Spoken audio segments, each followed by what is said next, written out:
Assalamualaikum. Jadi hari ini kami akan menjalankan untuk tugasan 3 bagi subjek pemulihan dalam komuniti, iaitu pembentangan projek. Saya Hafizah binti Zulkifli bersama ahli kumpulan saya Nur Farah Aini binti Zainuddin dari kelas pendidikan khas 1. Dalam pembentangan projek pada kali ini, kami diberi tugasan untuk melakukan aktiviti bersama masyarakat PDK setempat. Jadi kami telah diberi tugasan untuk ke PDK Bukit Baru. Jadi kami akan mulakan dengan kumpulan sasaran di PDK Bukit Baru terlebih dahulu. Jadi di PDK Bukit Baru terdapat 4 orang petugas yang seorang daripadanya ialah penyelaras di PDK Bukit Baru.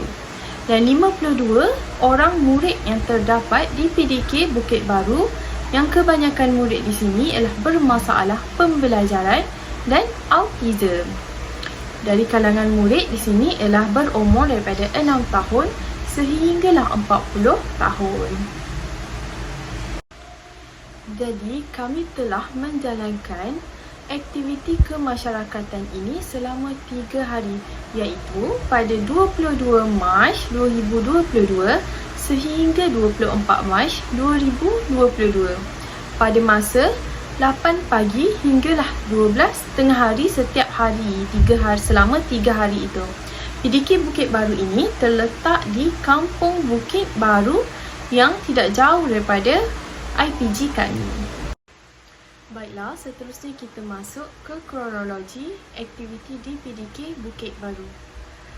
Jadi pada hari pertama, kami telah melaksanakan aktiviti Ice Breaking Season dan aktiviti Mask Collage dan Karaoke. Seterusnya aktiviti Pelangi PlayStation dan aktiviti Senam Aerobik. Dan pada hari kedua pula, kami telah melakukan aktiviti senam aerobik dengan aktiviti membuat sandwich. Dan pada hari terakhir, iaitu pada hari ketiga, kami telah melakukan beberapa aktiviti sukaneka, iaitu tarik bola dalam gelong, perah air dalam botol, lempar bola dalam bakul dan aktiviti musical chair. Baiklah, kita akan mulakan dengan aktiviti pertama pada hari pertama, iaitu aktiviti ice breaking. Ice breaking ini kita dapat mengenal. Kita dapat mengenal antara satu sama lain dengan sesi berkenalan. Antara kebaikan yang kita dapat daripada aktiviti ice breaking ini ialah dapat mengenali semua faisi yang terlibat sepanjang program PDK berlangsung dan dapat juga memberi rangsangan terhadap fokus dan sesi pengenalan semua ahli faisi terlibat sepanjang program dan aktiviti dilaksanakan. Dan seterusnya kita akan beralih kepada aktiviti Pelangi PlayStation. Dalam aktiviti Pelangi PlayStation ini, murid akan diberikan satu kad yang berwarna dan murid perlu mengikut warna mengikut kumpulan masing-masing. Jadi daripada kebaikan aktiviti menggunakan Pelangi PlayStation ini ialah dapat memberi rangsangan terhadap fokus dan sesi pengenalan semua ahli faisi terlibat sepanjang program PDK berlangsung. Baiklah, untuk seterusnya kami akan beralih kepada aktiviti membuat mask collage pula. Okey, aktiviti mask collage ini dijalankan secara indoor, iaitu dijalankan di dalam pusat PDK tersebut dan bukannya secara outdoor ataupun di luar pusat. Okey, saya masuk kepada cara pelaksanaan membuat mask collage ini. Iaitu cara pelaksanaan, langkah pertama ialah kami menyediakan topeng yang sudah siap dibina.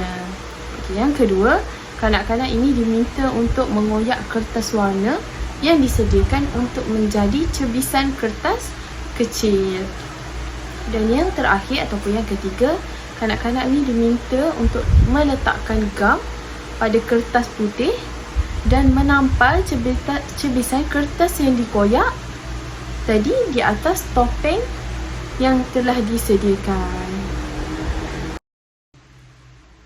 Untuk kebaikan aktiviti collage ini ialah dapat meningkatkan kemahiran motor halus kanak-kanak semasa mereka ni mengoyakkan kertas kepada cebisan kecil. Dan yang kedua ialah dapat tingkatkan kebolehan untuk membuat perbezaan antara warna yang berlainan semasa mereka mengoyak kertas kepada cebisan kecil itu. Kami telah memberi beberapa warna untuk pelajar koyakan. Okey, baiklah. Kita teruskan dengan kebaikan aktiviti senarobik. Okey, kebaikan aktiviti senarobik ini adalah dengan merangsangkan otot-otot di tubuh badan secara menyeluruh dan juga menggalakkan suasana yang menyeronokkan dan bersemangat di kalangan ahli PDK serta dengan masyarakat yang ada yang petugas-petugas di PDK, termasuklah kami, guru. Okey, membantu mengurangkan tekanan darah, menyebabkan mereka lebih tenang dan dapat memberi perhatian terhadap aktiviti seterusnya. Hal ini kerana senarobik ini berlaku secara 2 kali dalam hari pertama dan juga pada hari kedua. Hari pertama berlaku pada di akhir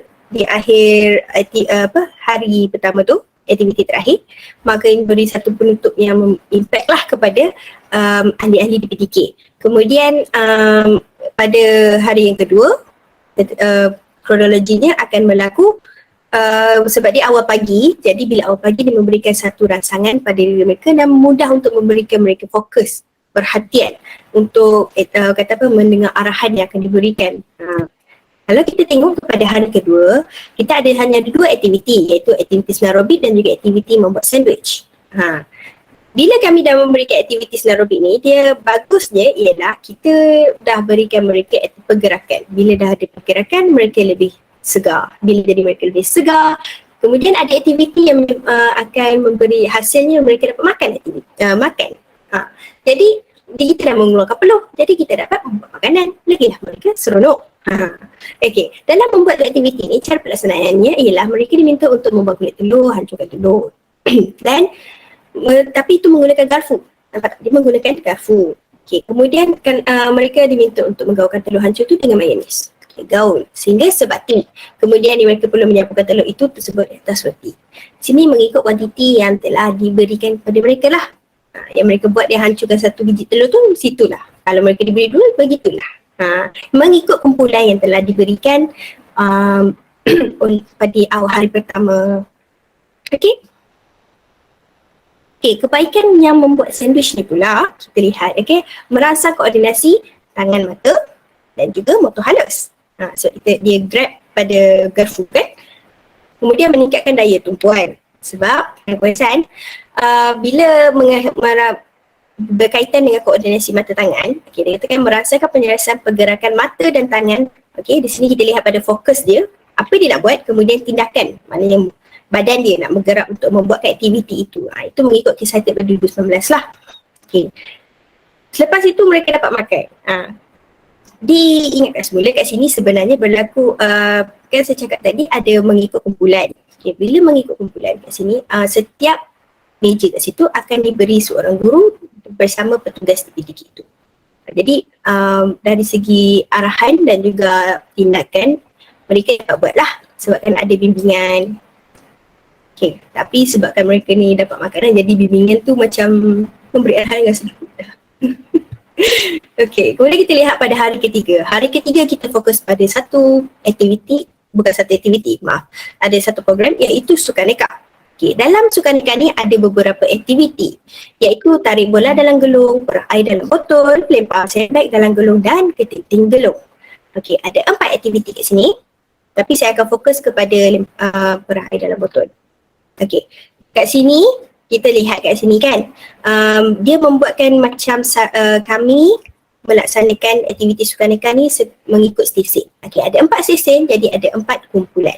Dalam 4 kumpulan itu ada dalam 4 ke 5 orang ahli PDK bersama seorang guru kami dan juga seorang ahli petugas.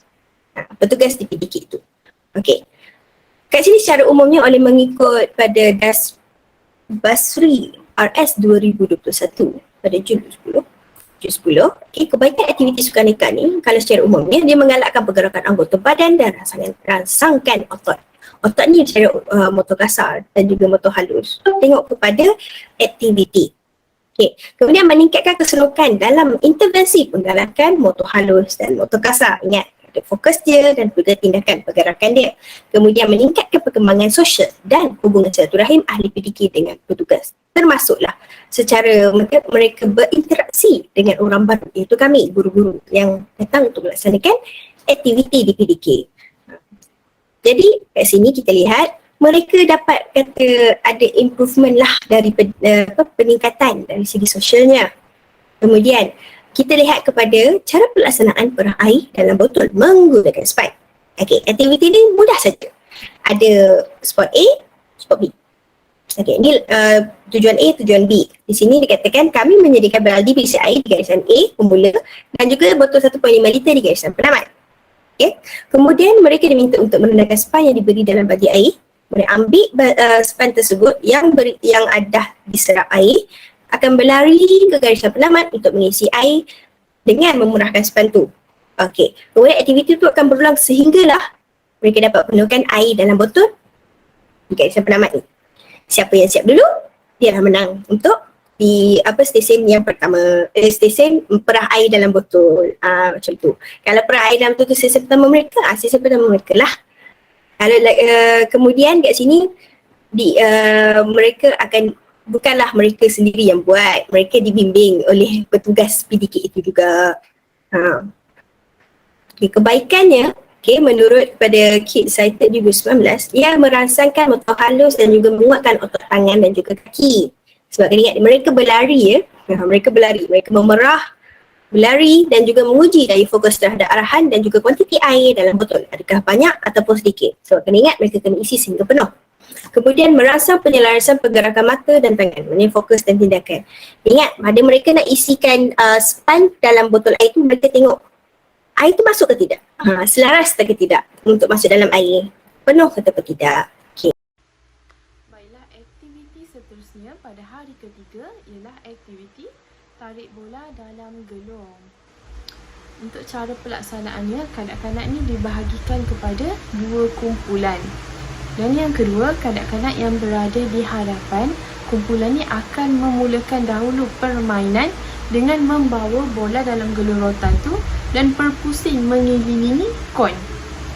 Dan yang ketiga, apabila sampai kepada giliran orang yang seterusnya dan akan meneruskan permainan sehinggalah orang yang terakhir ke garisan penamat. Jadi dikira pemenang lah kalau siapa-siapa mana kumpulan yang ke garisan penamat terlebih dahulu.